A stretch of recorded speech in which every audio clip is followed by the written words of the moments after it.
Hello, book heroes. This is Dan, talking to you today about André Gide, who won the Nobel Prize, French author, um, best known for Counterfeiters, maybe, or the Immoralist, and he wrote a really fun book called The Vatican Cellars that I want to talk to you about today. We'll have, as usual, some general questions about characters' themes, plot, uh, verbiage, etc., as well as some questions about my take on this book, which has to do with substitution. You know how they say when you have a hammer, when all you have is a hammer, everything looks like a nail. I find substitution everywhere in this book, and I think sometimes I go a bit too far with it. So I'd love to hear back from you where you think I was forcing the issue a bit. Anyway, so yeah, Gide famously said that this was not, in fact, a novel. He did not consider this a novel. He called it a sotie, which is like a fool's play. This was a tradition in the Middle Ages, where they would have around Carnival, where they would have basically everything topsy-turvy. So the common people were elevated. They even elected a fool's pope, and then they would have these sort of secular version of sacred morality plays or mystery plays, in which were full of farce and ribaldry. Sot means idiot and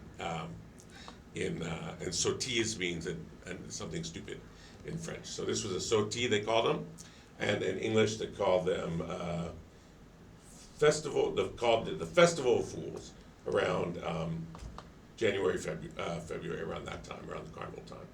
Okay, so that's our first substitution, right? So is this substituting the real pope with the fool's pope? Is that why he calls this a sotie? Because in the con of this book is that the real pope has been killed or sequestered, and there's a fake pope ruling. This is a real. Was a true. It didn't really happen, but this was a true conspiracy theory that people believed at a certain time. So we're going to look at that. Okay, what else? The book is in multiple points of view. So there's another sort of substitution. There are 5 chapters. The first is around on theme. The second is around Julius. Third is around Amde. The fourth is something special called millipede. And the fifth is around Lafcadio. Some people have said that Atime was the real hero of this book. I don't think there is a central character in this book. Although one of the English translations of this work, Les Caves du Vatican, it's been translated Vatican Cave, Vatican Caverns, Vatican Vatican Scheme or Vatican Scandal, no, not Scandal, Vatican Swindle, and but has also been called Lafcadio's Adventures, I think, or Lafcadio something, which really I think too centralizes Lafcadio. What do you think? Is there a central character? Okay, let's start with Athim. Athim is converts to Christianity. He is a free thinker. In fact, he's a Freemason, and when he converts, he loses a lot of his connections with the Freemasonry. But anyway, he converts because his niece is pious. Well, most of the people in the family are pious, and they go to a church, and she says something that makes him angry, and he throws his crutch. He's got a disease, right? So he throws his crutch and actually breaks a finger, I think, off the Madonna, and then he gets healed. But then at the end, he's not healed anymore. So he has this conversion. Other people sort of convert the other way and then convert back. Again, a lot of substitution going on with that. Okay, Julius. Julius is the author. He wrote a biography, his latest work, and they're trying to get him in the academy, French Academy. His latest work was a biography of his father. His father does not like it. His father comes off as a very unsympathetic character, the Count. However, little by little, as the story goes on, we begin to realize that a lot of his sort of jaded views of things, or of people, kind of proven accurate. So at one point, we get a sample of Julius's purple prose, and we can come to see that maybe his father's estimation of his writing is not that great is actually on the ball. So anyway, the Count dies. Before he dies, of course, he sends Amdi to find who's the other guy who married 3 sisters. So the female characters in this book are very substituted. They're all the sisters married to these guys, and then there's one sort of lady of the night who's with Lafcadio. Her name is got it here somewhere. Anyway, I can't remember what her name is. Carola. But she substitutes herself in and sleeps with Amadei as part of the con later on. So she sort of substitutes herself with the men. Meanwhile, Lafcadio, we'll learn later, has been raised by uncle after uncle after uncle, which is all his courtesan mothers, various lovers, of course. So they're sort of substituted in. And they are the stand-in substitutes of his real father, which is the Count. So the Count is going to send Amadi, right? Yeah, it's going to send Amadi to check out this guy, Lafcadio. So that's the 5th chapter. Or when he checks him out in the earlier chapters, Lafcadio gets the 5th chapter.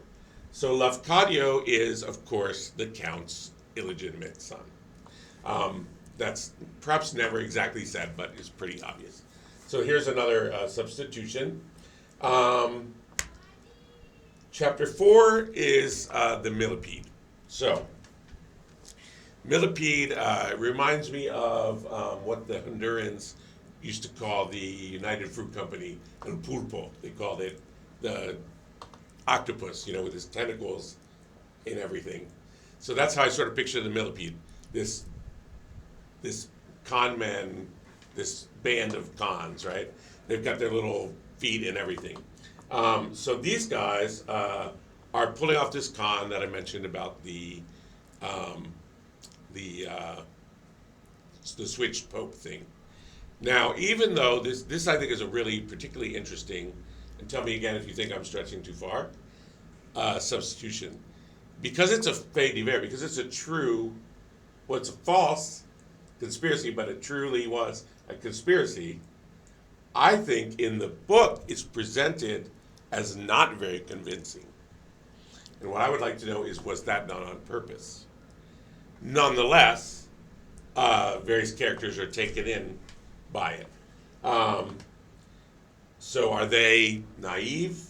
Whereas the Count had been jaded? Who's to say? Lafcadio gets his 5th chapter. Let's jump to him now. He, some people call him a picaro. I can see some elements of picaresme in Lafcadio's character, but also I'm not 100% there. Let me know what you think on that one. He's got this comrade in cons called Protos. Protos is an interesting name. Again, am I forcing the issue here?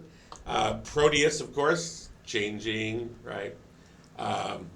Or maybe, what was his name? The character in the Three Musketeers, Porthos. Porthos. Is it a allusion to that? Because there's tons of allusions here. We'll get to some of them in a minute. So in Lafcadio's chapter, the organizing act of the book supposedly takes place. I would argue that these chapters are all equally, being from different people's point of views about other issues of conversion and whatnot, they're all equally their own stories. It's almost like a bunch of stories with connected characters. And to call this book, as most people have focused on, the murder mystery, which it isn't, I believe misses the mark. This is just one part of the story. This is just Lafcadio's part. By the way, let me speak to the spoiler issue. Sorry if I spoiled this for you. Little Nell dies in the Curiosity Shop as well. I think that, one of the problems with not allowing spoilers in these discussions on BookTube is we've got already some sort of approaches to books that can be a little bit too general or kind of sometimes a little hyperbolic, since we're not doing a lot of close reading or citing things, or giving a lot of reasons or examples necessarily of all the things that we're saying about these books. If we also can't really discuss the plot, I'm finding that some people's discussions of a lot of these books become really very, they can't be that deep or broad. So anyway, these are really old books, and I would argue I'm going to talk about masterpieces, right? So Little Nell dies. Yes, was a big surprise at the time of Dickens, but we all know that Little Nell dies now. We still want to read the book. We still cry for her at the end, because we want to see how he makes us love Little Nell. So anyway, here's this act gratuit, right, where this unmotivated act where Lafcadio pushes, is it Amédée? Amédée Fleurissoir off the train. Why? Okay? They don't know each other. Well, of course, one is because Lafcadio, the illegitimate child, is now going to substitute in for the legitimate son, or son-in-law. So more substitution. There's also a little interaction. It's really small, but it's quite interesting. So the exchange, they're on the train. Amédée's on his way to investigate this whole Pope thing because they're asking people for money, right? And so he's on the train to go check that out. Lafcadio gets in his compartment. For some reason, Amédée is drawn towards Lafcadio, thinks he would be a pleasant person to talk with. And he has already changed seats once from another part of the train he wasn't simpatico with. And he's also been eaten by bugs all night and all this other good stuff. So he wants to know if he'd like to chat with him, but he doesn't know, does he speak French, right? So he offers him some kind of candy or fruit. I can't remember what he offers him. Now, Lafcadio speaks perfect French and Italian. He's had counts, these uncles that have raised him have taught him all kinds of skills. One is Italian, one is a gambler, one is, forger. Anyway, so he offers him this food. Now, Lafcadio answers, and I believe the train is already in Italy. It's not like on a border. He answers in Italian. Grazie. And therefore, sort of Atime drops the interaction, right? Had he only known, he could have spoken with him in perfect French. So they don't really speak. Nonetheless, Lafcadio supposedly takes a dislike to him. That's how one of the critiques of this said. I don't think he does take a dislike to him. He just shoves him off a train. Why? Later he'll say something like, he didn't look happy, is one thing, one of the reasons he gave someone. But he says to them, he doesn't know why he did it. This is that acte gratuit, it's this famous French theme from The Stranger, right? Now, acte gratuit means like a free act, but not free in the way of acte libre, which would be like, liberty, that kind of freedom, positive freedom. Gratuit is more like a price of something that's gratuit, gratis, right? We have in English, means almost valueless. So he commits this bizarre crime, and the guy grabs his hat. Eventually, he's not caught. His buddy Protos, another substitution, is caught in his place. And then at the end, he has to decide, if he's going to turn himself in or let Protos, take the fall. Again, another interesting theme alluding to lots of things in French literature and British literature. You've got sort of the Tale of Two Cities substitution at the end there. You've got, obviously, in Les Miserables, Jean Valjean, turns himself in because an innocent was arrested. All right, so the way I read the ending was, I was surprised that some of the people seemed like they felt it was an open ending. I felt that it was closed. I won't tell you which way I felt it was closed. I'll ask you to tell me. No, I'll tell you.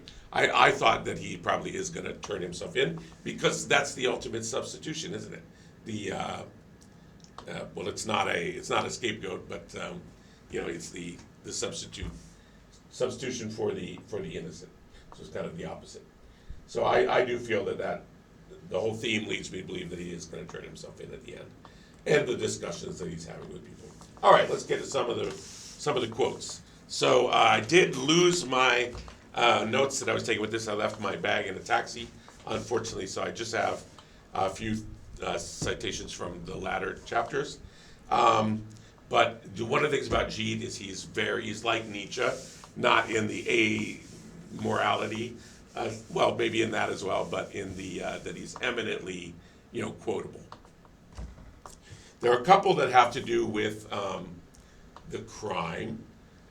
So at one point, Julius writes, he's the writer one, I don't want a motive for the crime. All I want is an explanation of the criminal. Yes, I mean to lead him into committing a crime gratuitously, into wanting to commit a crime without any motive at all. So that's one of his characters writing that. But Gide himself wrote,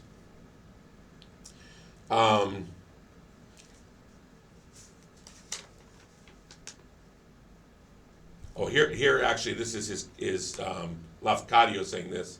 Lafcadio says, I lived unconsciously, I killed in a dream. Now I'm in this nightmare that I've been in ever since. Whereas Gide said that nothing can get cured. The question is not how to get cured, but how to live, referring to the healing, the miraculous healing. He says, let all that can be. I could have clasped all mankind in my heart or strangled it. Paltry thing, this human life. How few people we meet that whose portmanteau we would care to ransack, I think is a great line. And then I tried to think of something disagreeable to say to him, but all I hit on was charming. All right, so anyway, that's André Gide and the Vatican Cellars. Let me know what you think, whether you think calling it Lafcadio's Adventures is a good title, whether you think Lafcadio is the central character, whether you think he's a Picaro, whether you think I've pushed this substitution thing way too far. And if not, what other themes would you like to draw out from this fascinating book, which some call a satire? I'm very willing to admit this is perhaps one of the more, I'm not going to say light, but it is amusing, I suppose, in a sort of cynical way. One of the less somber of Gide's works. But if it's a satire of what exactly? I would have to say of many different things. I'm not sure exactly of what, though. So we've got Julius the writer, we've got all the different women characters substituting in as the various wives, and the Lady Khan who goes from guy to guy. We've got all the uncles substituting in. We've got the substitution at the end. What else? Yeah, probably 3 or 4 others that I forgot to mention. But that's my take on Vatican Cellars. Please let me hear yours. Please, in the comments, you can write them out, or you can give us a link to your own video on this book. My goal is to have these discussions of the books that I bring up as the starting point of discussion with others. So we're exchanging that great exchange again. back and forth. Looking forward to hearing from you. Thank you so much.